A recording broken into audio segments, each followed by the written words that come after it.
नमस्कार दोस्तों, आप सभी लोगों का स्टडी IQ अकेडमी में स्वागत है। आप सभी विद्यार्थियों के लिए महत्वपूर्ण क्लास लेके आ गया हूं दोस्तों, राजस्थान जीके की। तो बहुत ही महत्वपूर्ण क्लास होने वाली है और आज की क्लास नंबर 91 होगी। और दोस्तों, आप लोगों ने यदि किसी ने क्लास कल की नहीं देखी है तो कल वाली जो क्लास हुई थी वो बहुत ही इंपॉर्टेंट है। वहां से आपके 2 प्रश्न आएंगे ही आएंगे, इसलिए आपको कल वाली क्लास करना बहुत जरूरी है। कल वाली क्लास करने के बाद आप राजस्थानी के किसी भी एग्जाम में बैठ जाना, उस वीडियो से बार यदि उस टॉपिक में से प्रश्न आएगा सभ्यता से, तो एक भी क्वेश्चन, सिंगल क्वेश्चन जो है बाहर नहीं जाएगा उस वीडियो से। ये मेरी आप लोगों से गारंटी है। 147 प्रश्न, मतलब उससे बाहर आपको कुछ भी नहीं पढ़ना है। सभ्यताओं में जितने भी प्रश्न आएंगे उसी में से आएंगे, चाहे किसी भी प्रकार का प्रश्न बने। इसलिए आप लोगों से बोल रहा हूं, कल वाली क्लास जरूर लेनी है। इस क्लास के अंत में भी उस क्लास को लगा दूंगा लिंक को, तो आप वहां से भी जाकर के सीधा देख सकते हो, नहीं तो अपने जो टॉपिक वाइज है और कल वाला जो प्लेलिस्ट है किसी में भी जाके देख सकते हो, वो आपको वीडियो मिल जाएगी। कल वाली बहुत ही इंपॉर्टेंट वीडियो है कल वाली, ठीक है ना। और चलिए दोस्तों शुरू करते हैं। आप क्लास को, जबरदस्त क्लास हो रही है। लीजिए दोस्तों, ये रहा पहला क्वेश्चन आपके सामने। प्रश्न है कि राजस्थान ऊर्जा विकास एजेंसी की स्थापना किस वर्ष हुई थी। और लगभग प्रश्न होने वाले हैं 69, यानी कि 70 के करीब प्रश्न होंगे इसमें। बताओ, राजस्थान ऊर्जा विकास एजेंसी की स्थापना किस वर्ष हुई थी, बताइए। तो जवाब हो जाएगा 1985 में हुई थी। तो राजस्थान ऊर्जा एजेंसी, राजस्थान ऊर्जा विकास अभिकरण या एजेंसी, ये इसका अपन शॉर्ट फॉर्म में बोले तो क्या बोलते हैं इसको, रेडा भी बोलते हैं। क्या बोलते हैं, रेडा। इसकी स्थापना हुई थी दोस्तों 21 जनवरी 1985 में। याद रखना है, आपको याद रखना है, बहुत ही इंपॉर्टेंट है। साथ ही में याद रखना है, राजस्थान में 1 जुलाई 1957 को राजस्थान राज्य विद्युत मंडल की स्थापना हुई थी। तो आपसे पूछ ले कि राजस्थान राज्य विद्युत मंडल की स्थापना कब हुई, तो डेट याद रखना है 1 जुलाई 1957। इस दिन दोस्तों राजस्थान राज्य विद्युत मंडल की स्थापना भी हुई थी। कभी क्वेश्चन आ जाए तो याद रखना। अगला प्रश्न आपके लिए दोस्तों, जो काम का होगा आपको वह प्रश्न मैं करवा दूंगा, ठीक है ना। और जो काम का नहीं होगा उसको हम छोड़ देंगे, ठीक है ना। हाँ, तो आराम से करना है। अगला प्रश्न ये रहा। प्रश्न बहुत इंपॉर्टेंट है। उदयपुर में जो सहेलियों की बाड़ी है, इसका निर्माण किसने करवाया था।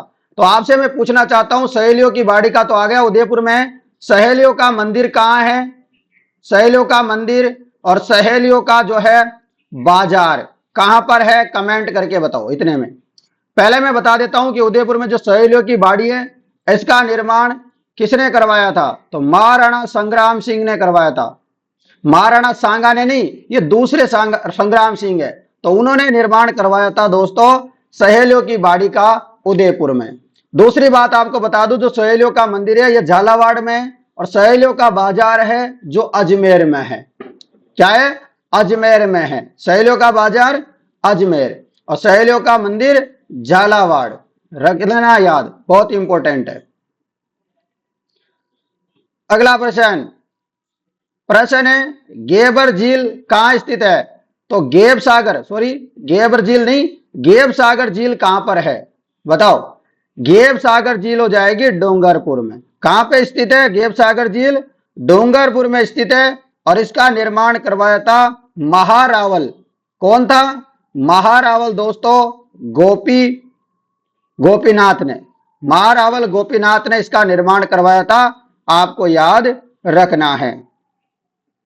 और इस झील को दोस्तों एडवर्ड सागर बांध के नाम से भी जानते हैं। किस नाम से, एडवर्ड सागर बांध के नाम से भी इसको जाना जाता है। और इस झील के किनारे दोस्तों जो कालीबाई बील है उसकी स्मारक तथा बादल महल बना हुआ है गेब सागर झील के किनारे। कालीबाई बील कौन है, ये कालीबाई बील वही है जो अपने शिक्षक को बचाने के लिए दोस्तों जो रास्ता पाल कांड हुआ था, वही है कालीबाई बील। रख लोगे याद। चलिएगा अगला प्रश्न, छोड़िएगा इसको। अगला प्रश्न ये रहा। प्रश्न है निम्नलिखित में से किसे किले को मयूरध्वज गढ़ भी कहा जाता है। तो मयूरध्वज गढ़ किसको कहा जाता है, बताओ। मयूरध्वजगढ़ किसको कहते हैं? तो मयूरध्वजगढ़ कहा जाता है, आपको पता है, मेहरानगढ़ को। किसको कहते हैं? मेहरानगढ़ को जो है मयूरध्वजगढ़ भी कहा जाता है। आपको पता है इसका निर्माण दोस्तों चिड़िया टूक पहाड़ी पे करवाया है। कौन सी पहाड़ी पर? चिड़िया टूक या चिड़ियानाथ। चिड़िया टूक भी बोलते हैं, चिड़ियानाथ की पहाड़ी भी बोलते हैं, चिड़ियानाथ की टूक, ए भी आप आदि रख सकते हो, ठीक है ना। इस पहाड़ी का नाम है। निर्माण कराया था राव जोधा ने। किसने? राव जोधा ने। कब करवाया था? 1459 में।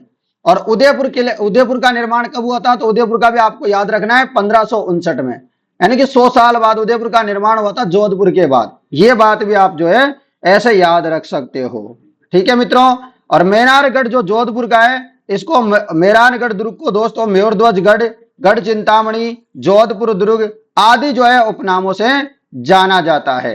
और इस दुर्ग का दोस्तों जो प्रवेश द्वार है उसको जय पोल के नाम से भी जानते हैं। किस नाम से जानते हैं?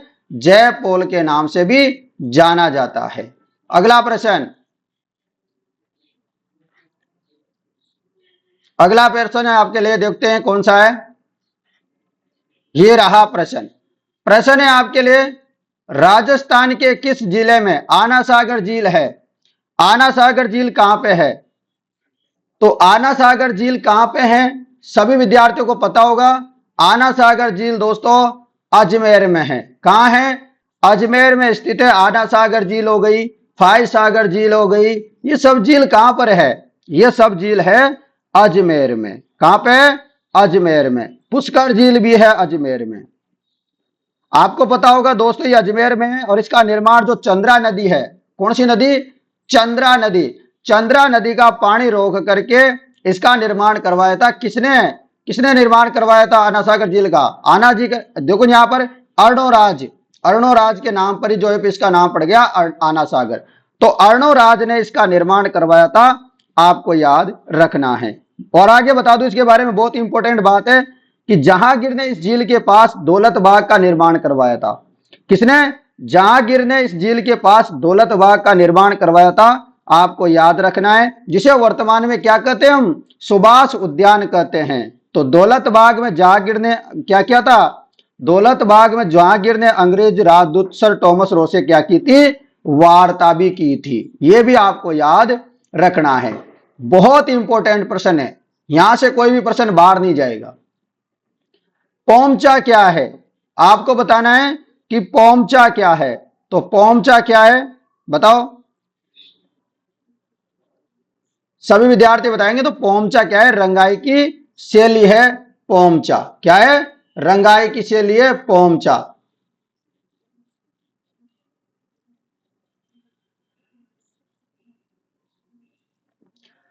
बताइए फटाफट से, ठीक है ना। तो रंगाई की शैली है।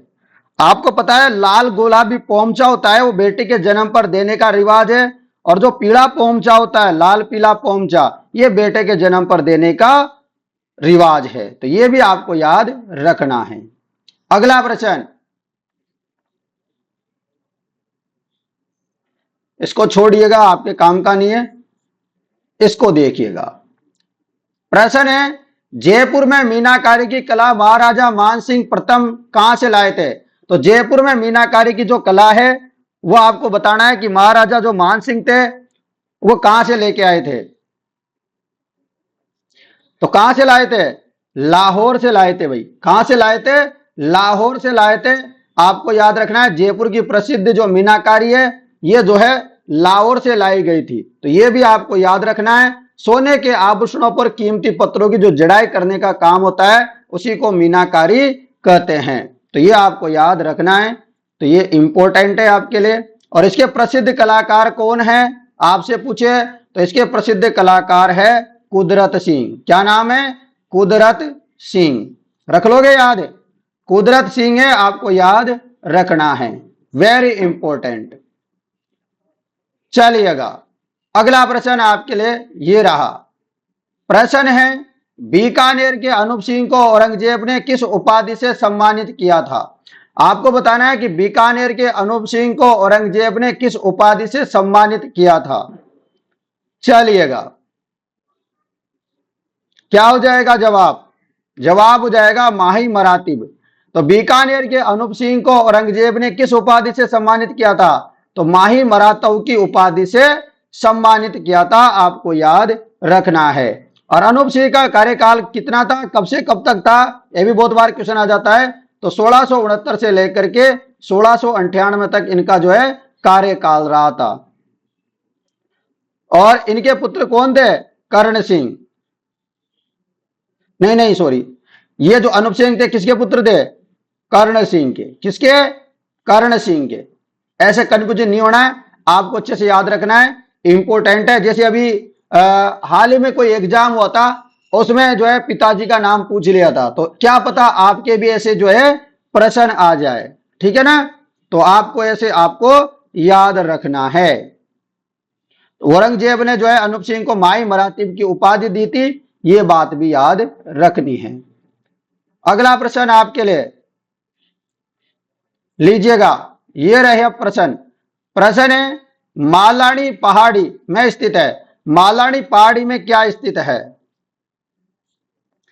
तो मालानी पहाड़ी में स्थित है जालोर बाड़मेर। तो जालोर और बाड़मेर स्थित है मालानी पहाड़ी में, याद रख लोगे, ये इंपॉर्टेंट है।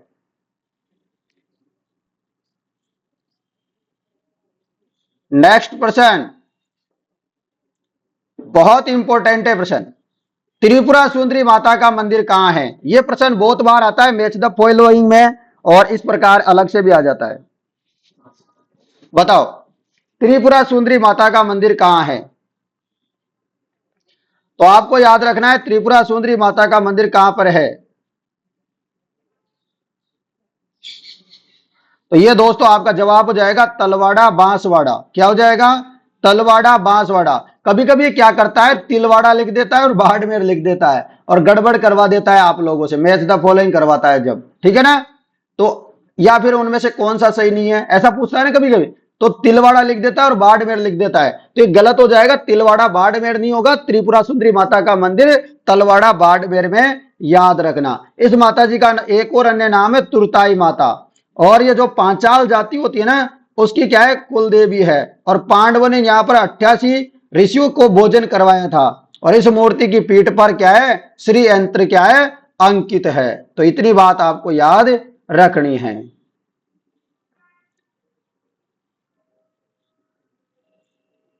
दोस्तों आप लोगों की जो चतुर्श्रेणी कर्मचारी तैयारी कर रहे हैं, वो इस प्रश्न को कर लेना, स्क्रीनशॉट ले लो, आप आराम से कर लेना। फिर मैं कभी करवा दूंगा जब है ना समय मिलेगा तो अलग से इन प्रश्नों को, ठीक है ना? ये बढ़िया प्रश्न है, इसको आप एक बार स्क्रीनशॉट लेके अपने पास रख लो और इसका सॉल्यूशन करना। अच्छा प्रश्न है, प्रश्न आ सकता है पेपर में। अगला प्रश्न, प्रश्न है राजस्थान का एकीकरण कितने चरणों में संपन्न हुआ? तो राजस्थान का एकीकरण जो है 7 चरणों में संपन्न हुआ, आपको याद रखना है। कितने चरणों में? 7 चरणों में संपन्न हुआ था, याद रखिएगा। अगला प्रश्न, ये रहा प्रश्न। प्रश्न है वागड़ी राजस्थान के किस क्षेत्र में बोली जाती है? वेरी इंपॉर्टेंट प्रश्न। यह प्रश्न अपने हाई कोर्ट ग्रुप डी वाली भर्ती है उसके लिए भी काम का है, और अपने 4th ग्रेड के लिए भी काम का है यह प्रश्न, क्योंकि बोलियों से संबंधित प्रश्न वहां आने वाले हैं भर भर के, और अपने तो आएंगे ही आएंगे। वागड़ी राजस्थान के किस क्षेत्र में बोली जाती है? क्योंकि आप सब विद्यार्थी भी तैयारी करने वाले हो उसकी और इसकी भी। तो देखो लीजिए, डूंगरपुर और इसका बांसवाड़ा सही जवाब हो जाएगा। वागड़ी राजस्थान के किस क्षेत्र में बोली जाती है? तो डूंगरपुर बांसवाड़ा में बोली जाती है, आपको याद रखना है। इसको दोस्तों भीली बोली भी कहा जाता है। क्या कहते हैं? इस बोली को दोस्तों भीली बोली भी कहा जाता है, आपको याद रखना है। और इस बोली पर सर्वाधिक जो प्रभाव पड़ता है वह गुजराती बोली का प्रभाव पड़ता है, आपको याद रखना है। भीलों द्वारा बोली जाने के कारण इसको क्या बोलते हैं? भीली बोली कहते हैं। अगला प्रश्न, प्रश्न है जियोलॉजिकल सर्वे ऑफ इंडिया एवं माइंस एवं जियोलॉजी विभाग के खनिज खोज कार्य का आरंभिक रिपोर्ट के अनुसार राज्य के बांसवाड़ा और राजसमंद में विशाल भंडार किसके देखे गए हैं? तो किसके विशाल भंडार मिले हैं? तो मैग्नीज के मिले हैं। मैग्नीज के यहां पर भंडार मिले हैं। अगला प्रश्न, प्रश्न है माई सुगंधा फसल किसकी किस्म है? तो मैं बहुत बार बता चुका हूं कि जो माई सुगंधा है ये किसकी किस्म है? चावल की किस्म है। चावल की है क्या? बताओ। बिल्कुल। तो माई सुगंधा हो गया, बासमती हो गया, ये सब किसकी किस्म है? तो ये जो है चावल की किस्म है। तो आपको याद रखना है चावल की और भी किस्म होती है, जैसे कावेरी हो गया, जया हो गया, परमल हो गया, चंबल हो गया, basmati, NP 130, BK 190, T29 sorry T29, उसके अलावा सफेदा एवं लकड़ा, माई सुगंधा। और ये माई सुगंधा बार बार में क्वेश्चन क्यों आता है राजस्थान के पेपरों में? इसका सबसे बड़ा रीजन ये है क्योंकि इसकी जो खोज हुई थी ना, अनुसंधान हुआ था ना, वो राजस्थान में हुआ था। राजस्थान में कहा हुआ था? तो कृषि अनुसंधान केंद्र बांसवाड़ा में हुआ था। इसलिए ये बार बार में ये प्रश्न आता है। आप सोचते होंगे ना कि सर माई सुगंधा है, माई सुगंधा क्यों पूछता है, क्या और किसमें नहीं है चावल की? तो ये इसलिए पूछता है क्योंकि जो इसका अनुसंधान हुआ था ना, वो बांसवाड़ा में हुआ था, इसलिए। समझ गए? अगला प्रश्न, कृपाल सिंह शेखावत का संबंध है। कृपाल सिंह शेखावत का संबंध किससे है? तो कृपाल सिंह शेखावत का संबंध हो जाएगा दोस्तों राजस्थान की ब्लू पोट्री से। किससे संबंधित है? राजस्थान की ब्लू पोट्री से संबंधित है, आपको याद रखना है, इंपॉर्टेंट है। चीनी मिट्टी के बर्तन होते हैं ना दोस्तों, उसमें क्या होता है? ब्लू रंग का जो कार्य किया जाता है ना, ब्लू रंग का, इसलिए इसको क्या बोलते हैं? ब्लू पोट्री बोलते हैं। और ब्लू पोट्री आपको पता है जयपुर की प्रसिद्ध है। ये बात बार प्रश्न आ जाता है। और आपको याद रखना है, एक और बात याद रखना ब्लू पोट्री के बारे में। ब्लू पोट्री मूलतः कहां की है? कहां की कला है ब्लू पोट्री? तो ये प्रशिया जो ईरान है ना, वहां की कला है, ये आपको याद रखना है। और ब्लू पोट्री के जो जादूगर है ना, वह कौन है? आपको याद रखना है, ये है कृपाल सिंह शेखावत। कृपाल सिंह शेखावत इसके जादूगर है। कृपाल सिंह शेखावत जी का संबंध कहां से है? क्वेश्चन आ जाए कभी तो याद रखना, सीकर से है। सीकर में भी एक गांव पड़ता है मऊ गांव, इनका संबंध है मऊ गांव सीकर से वैसे तो। अगला प्रश्न, अगला प्रश्न ये रहा। प्रश्न है आपके लिए, नाथ द्वारा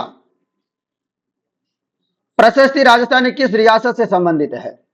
नाथ प्रशस्ति लिख रखा है, राजस्थान किस रियासत से संबंधित है? बताओ। तो जवाब हो जाएगा मेवाड़ से। कहां से हो जाएगा? मेवाड़ से आपका सटीक जवाब होगा। और ये नाथ प्रशस्ति कब की है? आपसे पूछ ले कब की है, सन पूछ ले तो याद रखना 971 ईस्वी की है। कब की? 971 ईस्वी की है, याद रखना, बहुत इंपॉर्टेंट है। राजस्थान के उदयपुर जिले में दोस्तों आपने देखा होगा एकलिंग जी का मंदिर है। तो एकलिंग जी के मंदिर के पास ही लकुलिश जी का मंदिर है, वहां पर संस्कृत भाषा में इसका उत्कीर्ण किया गया है, यह भी आपको याद रखना है। और इसके रचयिता कौन है?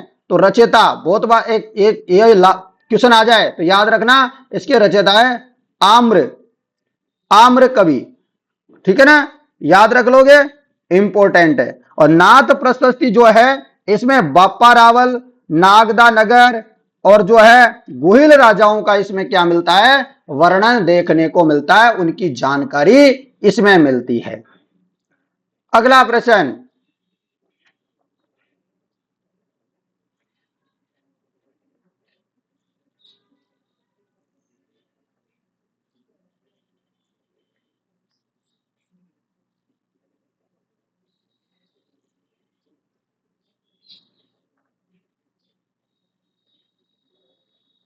चलो अगला प्रश्न आपके लिए ये रहा प्रश्न।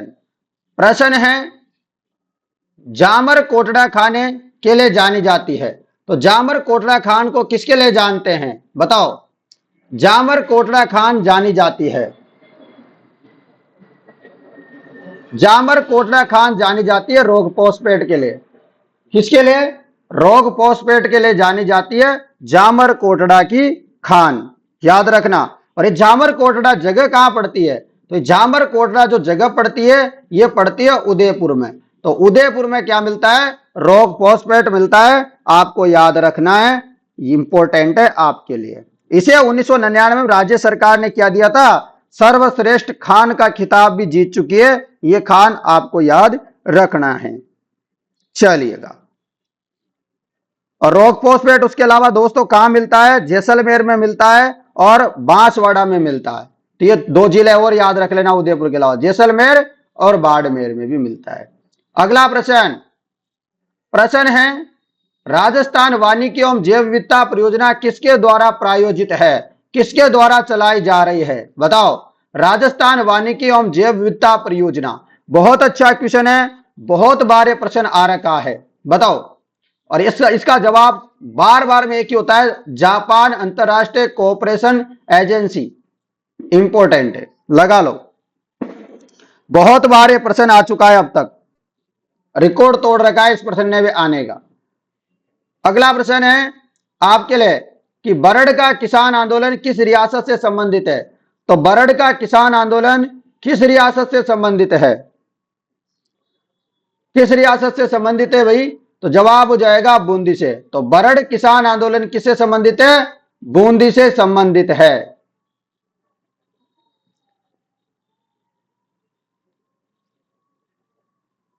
चलिएगा अगला प्रश्न, प्रश्न है प्रति लीटर की प्रोत्साहन राशि मुख्यमंत्री दुग्ध उत्पादन संबल योजना में दी जाएगी। तो ये मतलब जो दूध पिलाया जाता है उसमें सरकार कितने रुपए देती है प्रति लीटर? प्रोत्साहन राशि, प्रोत्साहन राशि की बात कर रहे हैं तो कितने रुपए देती है? 5 रुपए। कितना देती है? 5 रुपए देती है।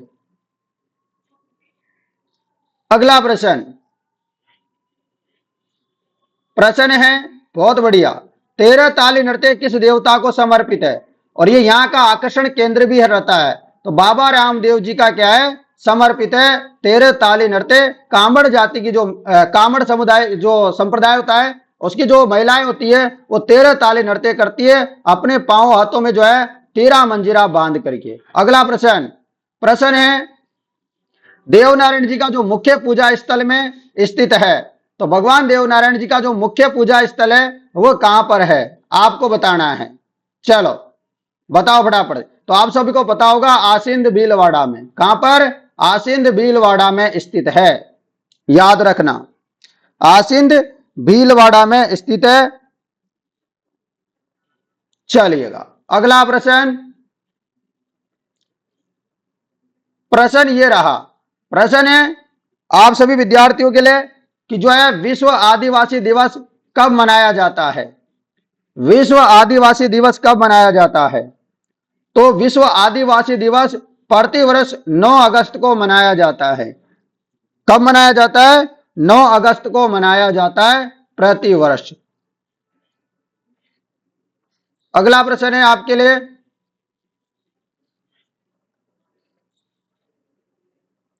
ये रहा प्रश्न। प्रश्न है कि निम्न में से सुमेलित नहीं है वो आपको बताना है, जो गलत है उसके बारे में आपको बताना है। तो चलो देखो, बांकड़ा नांगल जो परियोजना है ये जो है किस किस की परियोजना है? तो पंजाब, राजस्थान और हरियाणा। इसको याद करने के ट्रिक है कि बांगड़ा कहां होता है? पहरा में। तो पंजाब, हरियाणा, राजस्थान। चंबल परियोजना सब विद्यार्थियों को पता है कि राजस्थान मध्य प्रदेश की परियोजना है और दोनों का 50-50% हिस्सा है। उसके अलावा माई बजा सागर परियोजना है, ये राजस्थान गुजरात की है। पानी की बात करें तो पानी राजस्थान को मिलता है 45%, गुजरात को मिलता है 55%। बिजली की बात करें तो पूरी 100% के 100% बिजली मिलती है राजस्थान को। ये बात भी बहुत बार एग्जाम में आ चुकी है, ये भी आपको याद रखना है। इंदिरा गांधी नहर परियोजना राजस्थान और उत्तर प्रदेश की है, बिल्कुल गलत है। उत्तर प्रदेश का कोई मतलब ही नहीं है इसमें, ठीक है ना? तो याद रख लेना, ये बहुत इंपॉर्टेंट। तो राजस्थान और पंजाब की है, उत्तर प्रदेश का कोई भी इसमें मतलब नहीं है। अगला प्रश्न, सबसे अधिक आघात वर्तनीय धातु कौन सी है? ये तो सबसे सिंपल प्रश्न है, कोई भी बच्चे से पूछोगे 10वीं वाले से तो वो चलता फिरता बता देगा इसका आंसर। बता दो आप भी फटाफट। जवाब हो जाएगा सोना। क्या हो जाएगा? सोना हो जाएगा इसका सही जवाब। अगला प्रश्न, भरतपुर संभाग कौन सा कृषि जलवायु प्रदेश में? जो भरतपुर संभाग है वो कौन से जलवायु प्रदेश के अंतर्गत आता है? तो जवाब हो जाएगा 3rd बी में आता है। कितने जलवायु प्रदेश खंड है? तो 10 है। ये भी क्वेश्चन आ जाता है बहुत बार, तो ये भी आपको क्या करना है? याद रखना है। ठीक है, रख लोगे। चलिए अगले प्रश्न की तरफ चलते हैं। ये रहा प्रश्न, चांदी के आभूषणों की तारकसी के लिए राजस्थान का कौन सा स्थान प्रसिद्ध है? तो तारकसी के आभूषण के लिए कौन सा स्थान प्रसिद्ध है? तो जवाब क्या होगा आपका? जवाब हो जाएगा नाथ द्वारा। नाथ द्वारा राजसमंद। चांदी के आभूषणों की तारकसी के लिए राजस्थान का जो नाथ द्वारा है यह प्रसिद्ध है। नाथ द्वारा क्या है? प्रसिद्ध है। चलिएगा अगले प्रश्न में चलते हैं।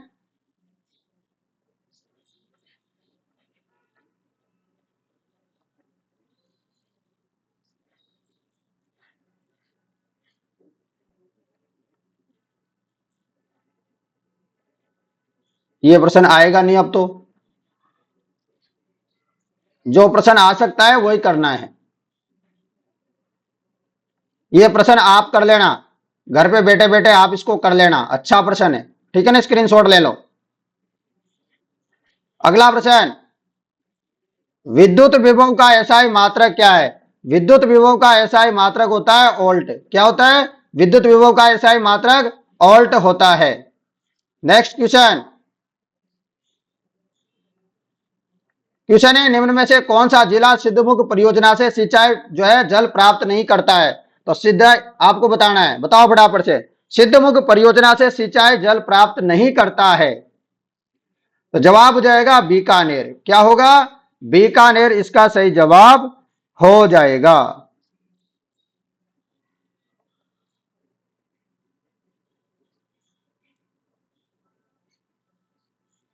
चलिएगा अगले प्रश्न में चलते हैं। ये रहा नेक्स्ट प्रश्न। प्रश्न है बहुत बढ़िया, जयपुर के हवा महल में कितनी मंजिलें हैं? तो सभी विद्यार्थियों को पता होगा कि जयपुर के जो हवा महल है उसमें कितनी मंजिलें हैं। बताओ कितनी मंजिलें हैं जयपुर के हवा महल में? तो जयपुर के हवा महल में 5 मंजिल है। कितनी मंजिल है? 5 मंजिल है। और इसका जो निर्माण करवाया था 1799 में इसका निर्माण करवाया था। याद रखना है निर्माण किसने करवाया था? तो सवाई प्रताप सिंह ने। किसने? सवाई प्रताप सिंह ने निर्माण करवाया था। और ये क्या है? भगवान श्री कृष्ण के क्या है? भक्त थे। इसलिए इन्होंने जो हवा महल का निर्माण करवाया ना, आप हवा महल देखने गए होंगे तो आपको लगता होगा तो भगवान श्री कृष्ण का क्या है? मुकुट है। तो भगवान श्री कृष्ण के मुकुट के समान दिखाई देता है। आपको याद रखना है ये बात भी। और इसमें कुल कितनी मंजिल है? 5 मंजिल है। 5 मंजिलों का नाम बताता हूं आपको। पहली मंजिल का क्या नाम है? पहली मंजिल का नाम है शरद। क्या नाम है? शरद। इसका अन्य नाम भी मिलता है, क्या बोलते हैं इसको? प्रताप, क्योंकि निर्माण किसने करवाया था? प्रताप सिंह ने। इसलिए इसे वो पहले मंजिल को शरद मंदिर भी बोलते हैं और प्रताप मंदिर भी बोलते हैं। दूसरे मंदिर जो मंजिल है उसका नाम है रतन मंदिर। तीसरी का विचित्र मंदिर, और चौथी का प्रकाश मंदिर, और पांचवी का हवा मंदिर। कैसे याद रखोगे? आपको नीचे देखो सर्दी लगेगी, थोड़ा सर्दी से जाओगे तो थोड़ा ऊपर रतन वतन दिख जाएंगे। फिर ऊपर थोड़ा जाओगे तो पूरे जयपुर को देखोगे तो विचित्र साग दिखेगा। फिर आप और जाओगे तो आपके प्रकाश आ जाएगा। प्रकाश आ जाएगा तो आप थोड़े और ऊपर जाओगे तो फिर एकदम हवा आने लग जाएगी। तो आप इस प्रकार भी याद रख सकते हो। ठीक है ना? तो ऐसे आपको याद रखना है, बहुत इंपॉर्टेंट है। क्योंकि ये प्रश्न बहुत बार आ रुका है कि दूसरी मंजिल का क्या नाम है, पहली का क्या है, 5वीं मंजिल का क्या नाम है। तो ऐसे भी याद रख सकते हो कि शरद रतन को लेकर विचित्र प्रकाश हवा हो गया। तो ऐसे भी आप जो है याद रख सकते हो। इसमें कुल कितनी खिड़कियां हैं? तो 953 इसमें क्या है? खिड़कियां हैं। ये भी याद रख लेना। अगला प्रश्न, प्रश्न है अचलगढ़ दुर्ग कहां है? अचलगढ़ दुर्ग कहां स्थित है? तो अचलगढ़ दुर्ग दोस्तों माउंट आबू सिरोही में स्थित है। माउंट आबू सिरोही में स्थित है अचलगढ़ का दुर्ग। यह भी आपको याद रखना है। और इसका निर्माण महाराणा कुंभा ने करवाया था, पुनः निर्माण। ठीक है, निर्माण परमाणु ने, लेकिन पुनः निर्माण की बात करें कुंभा ने। जब परंतु कभी क्वेश्चन आता है ना किसका निर्माण किसने करवाया, तो बहुत बार जो एग्जामिनर जो मानता है ना वो कुंभा को ही मानता है। अगला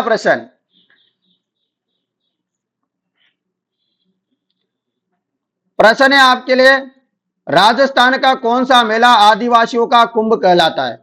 तो आदिवासियों का कुंभ किस मेले को कहते हैं? तो आदिवासियों का जो कुंभ कहा जाता है वो नवा टापरा गांव में एक मेला भरता है, सो माई जाखम तीनों नदियों के संगम पर बेणेश्वर धाम। तो बेणेश्वर मेला यहां भरता है, जिसको बोलते हैं आदिवासियों का कुंभ।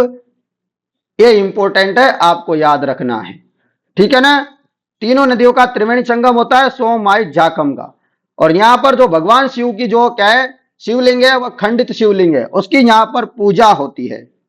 यह भी आपको याद रखना है। दूसरी बात एक और याद रखना, जो भील जनजाति के लोग होते हैं ना, जो बेणेश्वर मेला लगता है वहां पर क्या करते हैं, अपने लिए जो है जीवन साथी चुनते हैं। तो यह भी बात याद रखना कि मेले में जाते हैं और वहां पर जो छोरी दिख जाते, छोरा दिख जाता है, जो पसंद आ गया उसको चुन लेते हैं। समझ गए? चलो अगला प्रश्न,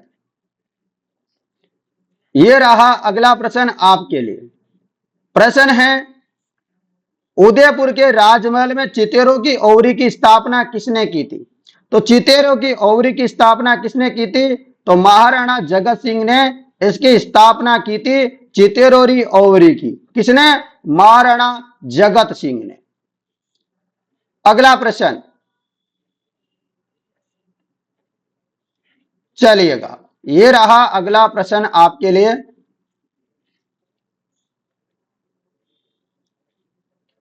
प्रश्न है कि राजस्थान में वर्मिक्यूलाइट कहां पाया जाता है? राजस्थान में वर्मिक्यूलाइट कहां पाया जाता है? तो जवाब हो जाएगा अजमेर में पाया जाता है, आपको याद रखना है। वर्मिक्यूलाइट क्या होता है? ताप अप्रभावी एवं ध्वनि का अच्छा क्या होता है? अवरोधक होता है। और इसका उत्पादन क्षेत्र जो है वह अजमेर है। क्या है?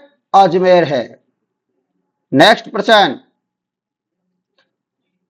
प्रश्न है, वृहत राजस्थान का राज प्रमुख किसे बनाया गया था? आपको पता होगा वृहत राजस्थान का जो राज प्रमुख बनाया गया होगा, ये चौथा चरण था जिसमें राजधानी जयपुर बनी थी। अब सोचिए यार, आप खुद भी इसको आराम से कर सकते हो कि इसमें जयपुर का राजा कौन दिख रहा है। अब यार दादागिरी तो उसी की चलेगी ना, जब जयपुर को बना रहे हो तो जयपुर वाले की चलेगी, तो जयपुर वाला ही होगा कोई ना कोई।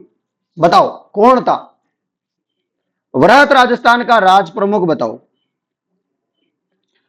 तो वृहत राजस्थान का जो राज प्रमुख था चतुर्थ चरण का, जिसका आपको पता है चतुर्थ चरण कब हुआ था? 30 मार्च को। जिस दिन से तो अपन राजस्थान दिवस मनाते हैं लगातार, 30 मार्च 1949 को इसकी स्थापना वल्लभ भाई पटेल ने की थी। और प्रधानमंत्री जो कौन बने थे? हीरालाल शास्त्री जी बने थे। और यहाँ के जो राज प्रमुख कौन थे? अब तो बात समझ में आ गई होगी कि मान सिंह थे। कौन थे? महाराजा सवाई मान सिंह यहाँ के क्या बने थे? राज प्रमुख बने थे। ठीक है, रख लोगे याद, बहुत इंपॉर्टेंट है। चलो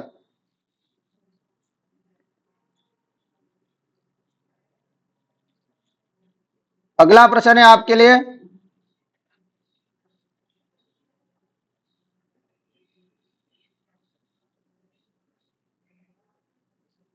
ये रहा प्रश्न।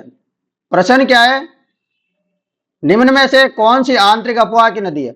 आंतरिक अपवाह की नदी का क्या मतलब होता है? श्री आंतरिक अपवाह क्या है? हमारे को समझ में नहीं आता।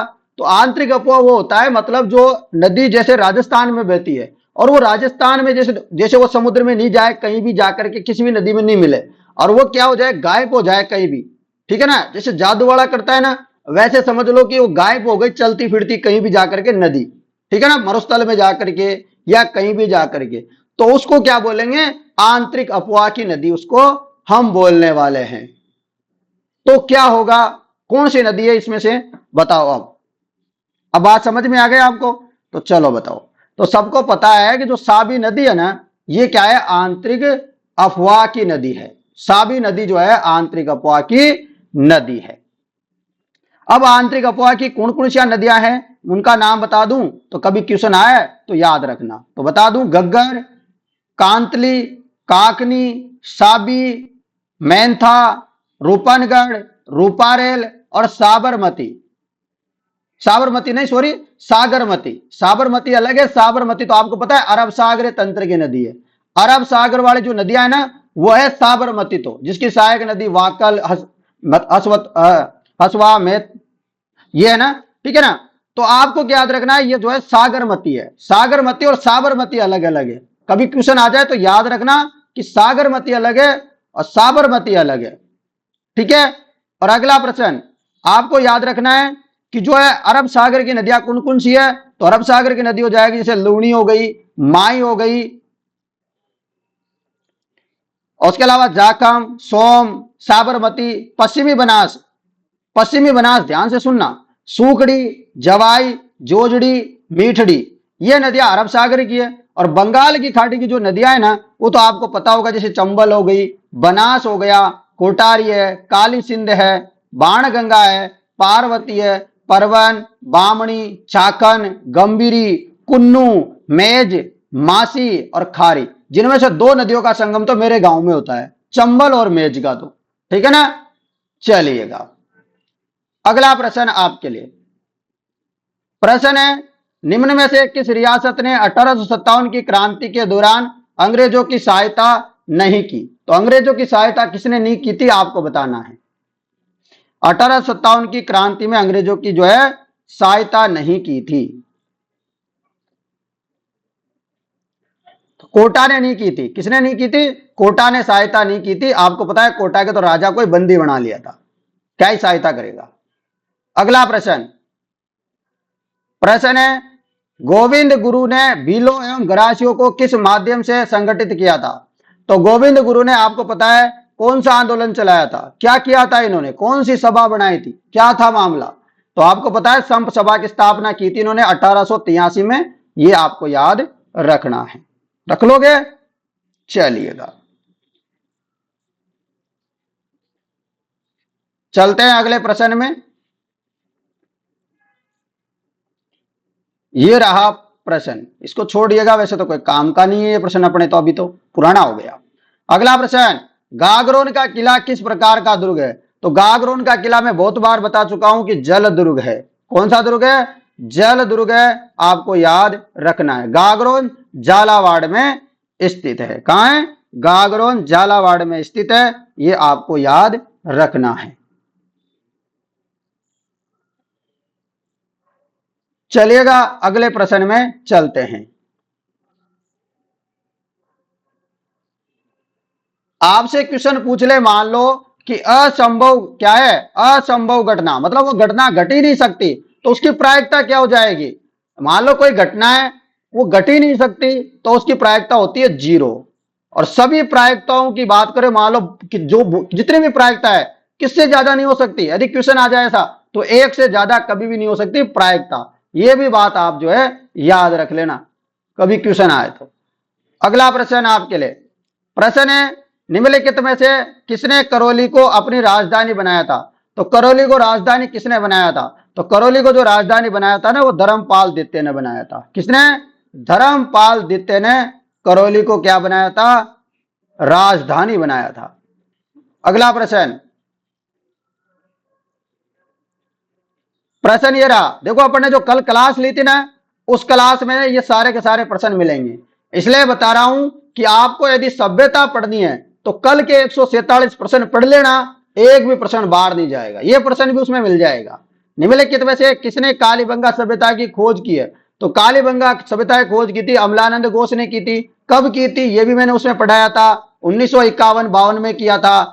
उसके अलावा 4-5 आदमी और थे इसमें खोज करने वाले, वो भी मैंने बताया था। रतन चंद्र अग्रवाल ने कहां कहां की खोज की ये मैंने बताया था। एच.डी. सांकलिया ने कहां की खोज की, वी.एन. मिश्र ने कहां की खोज की। यदि आपको पढ़ना है और आपको सच में ही लग रहा है कि हमको जॉब लगना है, तो आप कल के 147 प्रश्न पढ़ लेना 1 से 2 बार। और उसकी पीडीएफ भी जो है हमने हमारे जो एप्लीकेशन है स्टडी IQ अकेडमी उस पर डाल दिया है, तो वहां से ले लेना ई बुक में जाकर के। चलो अगला प्रश्न, 1925 में अखिल भारतीय जाट महासभा का अधिवेशन कहां आयोजित हुआ था। तो आपको बताना है कि 1925 में अखिल भारतीय जाट महासभा का अधिवेशन कहां हुआ था। तो कहां पे हुआ था, तो पुष्कर में हुआ था। कहां पे हुआ था, पुष्कर में हुआ था, आपको याद रखना है। चलिएगा अगले प्रश्न में चलते हैं। ये रहा प्रश्न, अर्थव्यवस्था के कृषि क्षेत्र में निम्न में से किसे सम्मिलित नहीं किया जाता? तो किसे सम्मिलित नहीं करते हैं? तो देखो, मत्स्य को करते हैं, पशुपालन को करते हैं, वानिकी को करते हैं, आवास को नहीं करते। किसको नहीं करते? आवास को नहीं करते। अगला प्रश्न, ये सिंपल सा है, 3 के प्रथम 5 गुणजों का माध्य क्या होगा?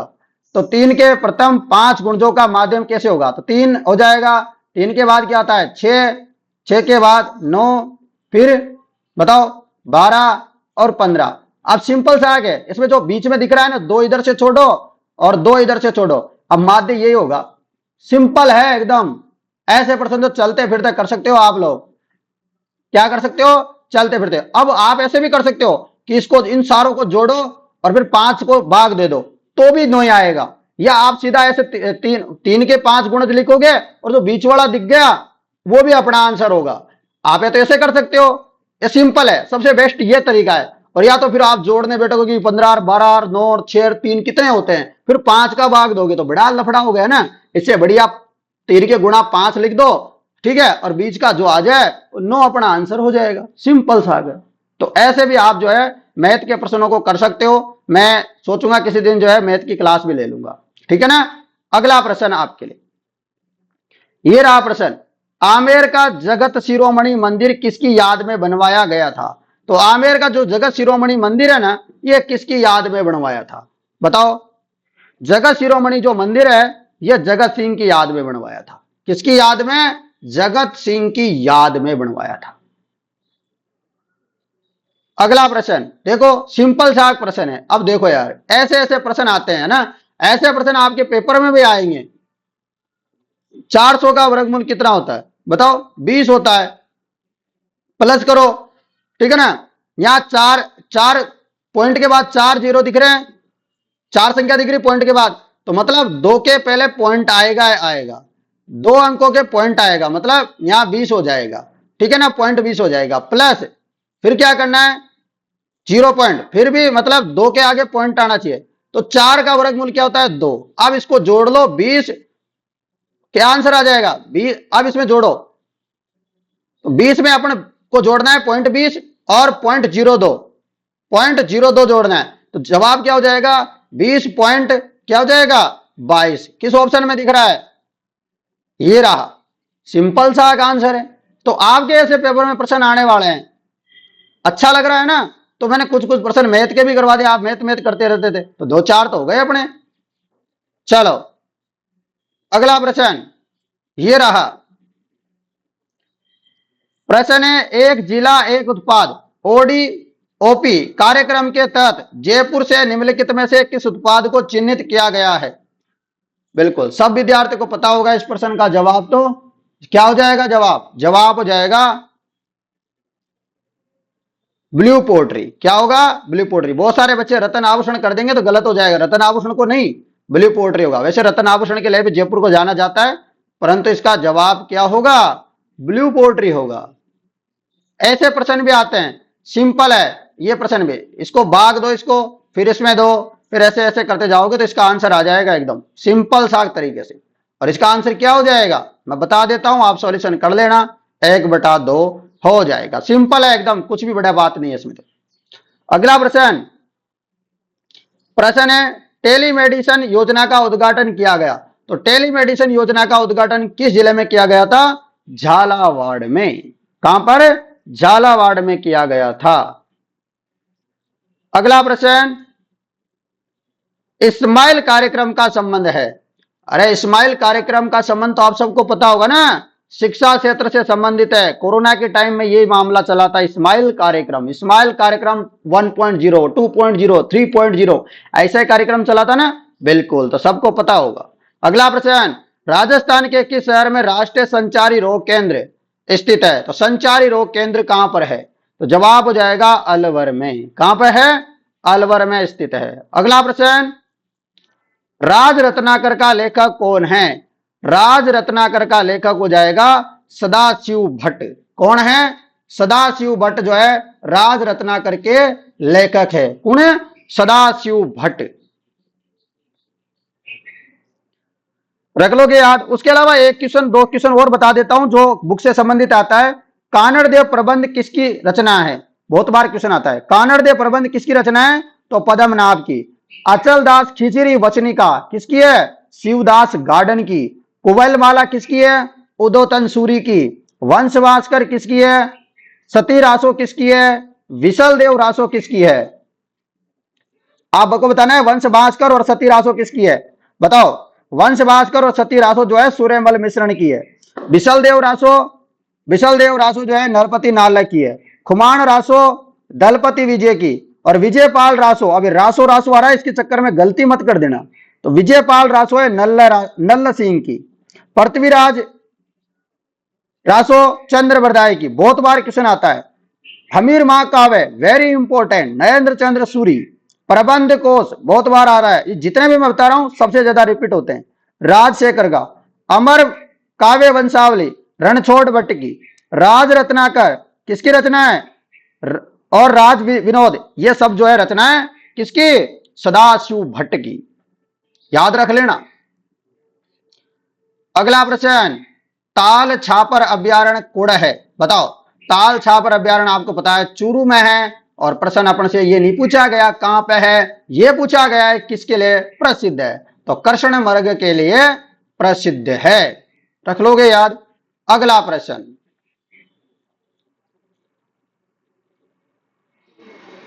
ये रहा प्रश्न।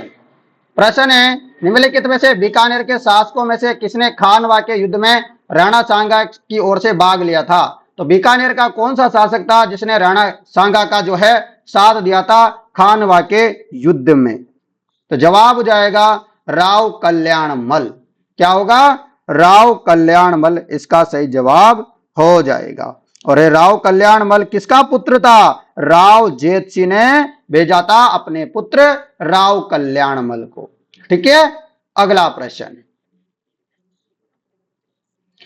प्रश्न ये रहा।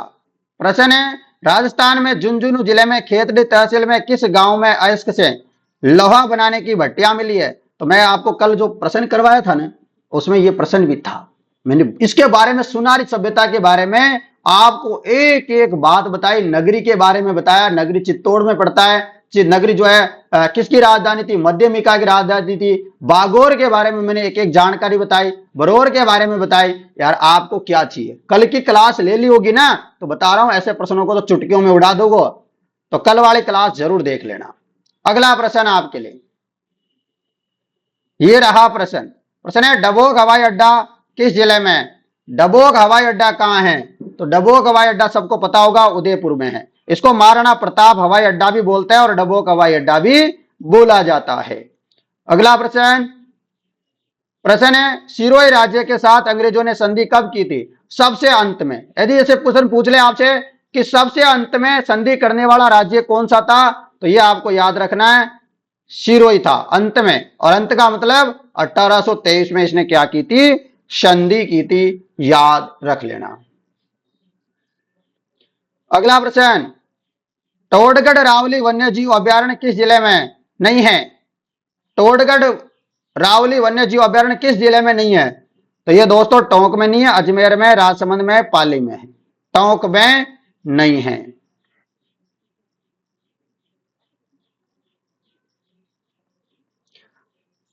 अगला प्रश्न ये रहा। प्रश्न है, उत्तर पश्चिमी राजस्थान में मृदा उर्वरता अवनयन का प्रमुख क्या कारण है?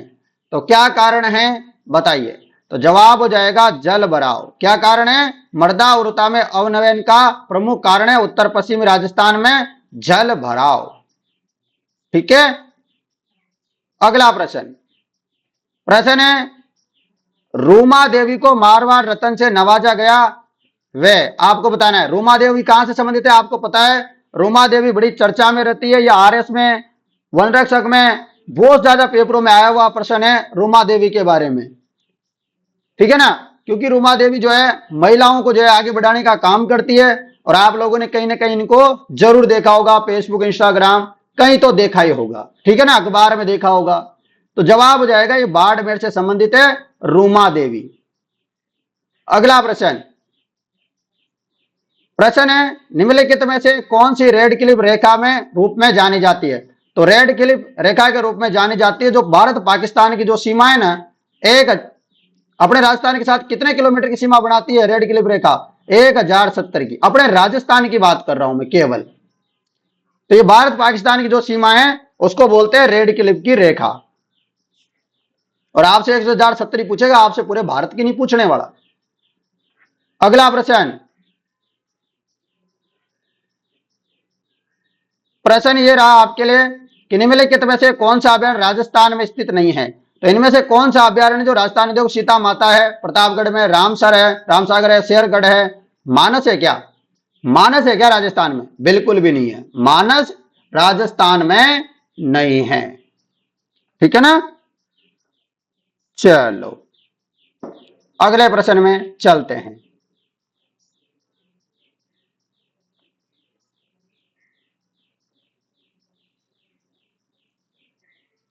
ये रहा प्रश्न, राजस्थान में कृषक उपहार योजना के तहत कितने मूल्य की कृषि उपज के विक्रय मूल्य पर कृषक को ई कूपन प्राप्त होगा? बताओ। तो ई कूपन प्राप्त होगा 10,000 रुपए या उससे अधिक की विक्रय पर। अगला प्रश्न, प्रश्न है निम्न में से कौन जो है असंपर्क बल नहीं है? असंपर्क बल नहीं है इनमें से कौन सा है? तो जवाब हो जाएगा घर्षण बल, ये असंपर्क बल नहीं है। नेक्स्ट प्रश्न, ये रहा प्रश्न। प्रश्न है राजस्थान में किसान आंदोलन के जनक के रूप में किसे जानते हैं? तो किसान आंदोलन के जनक के रूप में आप सबको पता है विजय सिंह पथिक, जिनका नाम और भी मिलता है भूप सिंह गुज्जर, और ये कहां के रहने वाले थे? उत्तर प्रदेश, यूपी के। अगला प्रश्न, ये रहा अगला प्रश्न, राज्य सड़क सुरक्षा संस्थान राजस्थान के किस शहर में स्थापित किया गया है? आपको बताना है राज्य सड़क सुरक्षा संस्थान राजस्थान के किस जिले में स्थापित किया गया है? तो बताइए फटाफट। तो जवाब हो जाएगा आप सभी का जयपुर में। कहां पर? जयपुर हो जाएगा। अगला प्रश्न,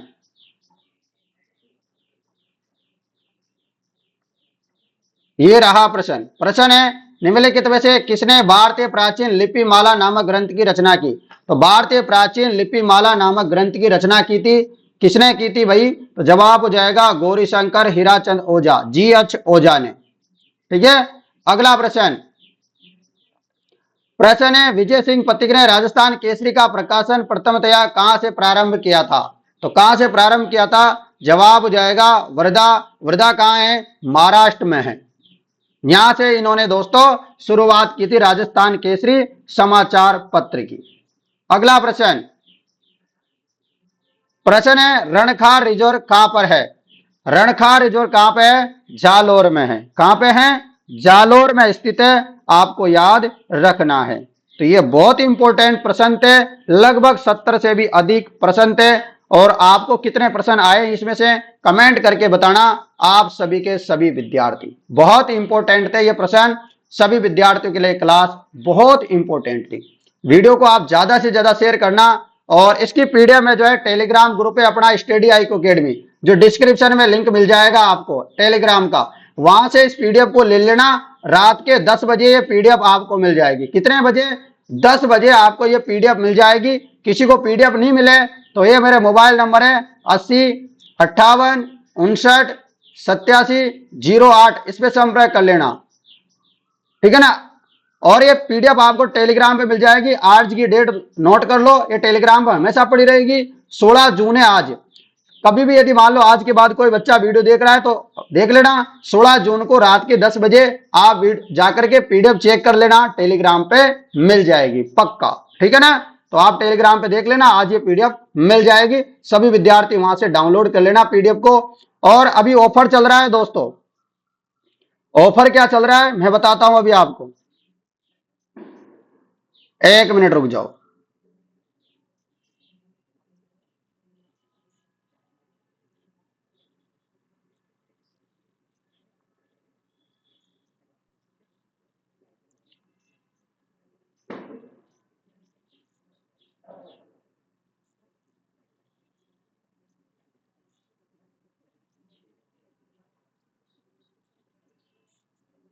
ये दिखता भी नहीं है इसमें ना, एक मिनट।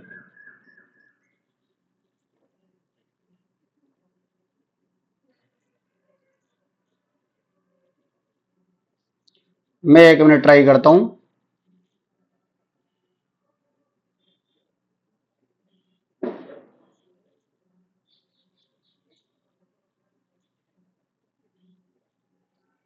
एक मिनट रुक जाओ दोस्तों। ठीक है ना, अभी ऑफर चल रहा है टेस्ट सीरीज, जिसको लेनी है ना तो ले लेना।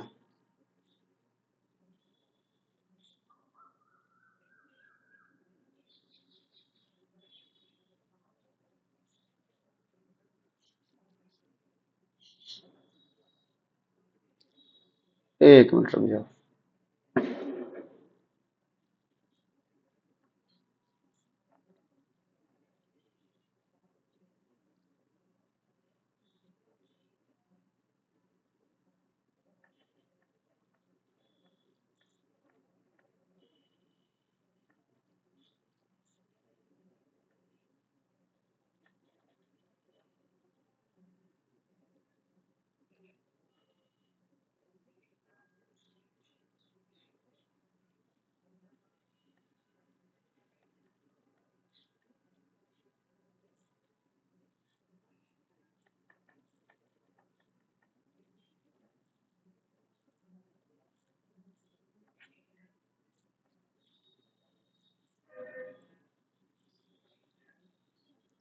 ये देख लो आप, तो चलो ऐसे ही। ठीक है ना, ये दिख रही है। तो यहां पर आप लोगों को दिख रहा होगा कि जो है राजस्थान फोर्थ ग्रेड की टेस्ट सीरीज है। और अपने कितने टेस्ट पेपर है इसमें? 200 टेस्ट पेपर है। साथ ही में आपको बता दूं दोस्तों, ये फोर्थ ग्रेड की है। इसके अलावा जो अपने हाई कोर्ट की टेस्ट सीरीज है वो भी मिल रही है। ये टेस्ट सीरीज आपको 149 में मिल रही है, जिसमें 200 टेस्ट पेपर है। साथ ही में जो अपने दूसरी टेस्ट सीरीज है वो मात्र 99 रुपए में मिल रही है, जो हाई कोर्ट वाली है। तो जिन विद्यार्थियों को टेस्ट सीरीज लेनी है, 20 तारीख तक का ये ऑफर है। कितनी तारीख तक है ऑफर? 20 तारीख तक का ऑफर है। उसके बाद ये ऑफर खत्म हो जाएगा। ये देख लो, ये ऑफर जो है 20 तारीख तक है। कितनी तारीख तक है? 20 तारीख तक ये ऑफर है। जिनको लेना है, हूबहू परीक्षा पैटर्न पर आधारित टेस्ट सीरीज है दोनों। हाई कोर्ट की 99 रुपए में, और अपने जो राजस्थान फोर्थ ग्रेड वाली है वो 149 रुपए में। दोनों टेस्ट सीरीज जिनको लेनी है तुरंत ले लीजिएगा। बहुत शानदार ऑफर चल रहा है इस समय आप लोगों के लिए। हाई कोर्ट और राजस्थान फोर्थ ग्रेड जो 54,000 पद है उसकी जो टेस्ट सीरीज है हूबहू पेपर पे आधारित है। फटाफट से ले लो जिनको लेना है। अधिक जानकारी के लिए जो नंबर दिए थे मैंने अभी हाल ही में, उस पर संपर्क कर लेना। धन्यवाद मित्रों, मैं मिलता हूं आप लोगों से कल इसी समय एक और नई क्लास के साथ। जय हिंद दोस्तों।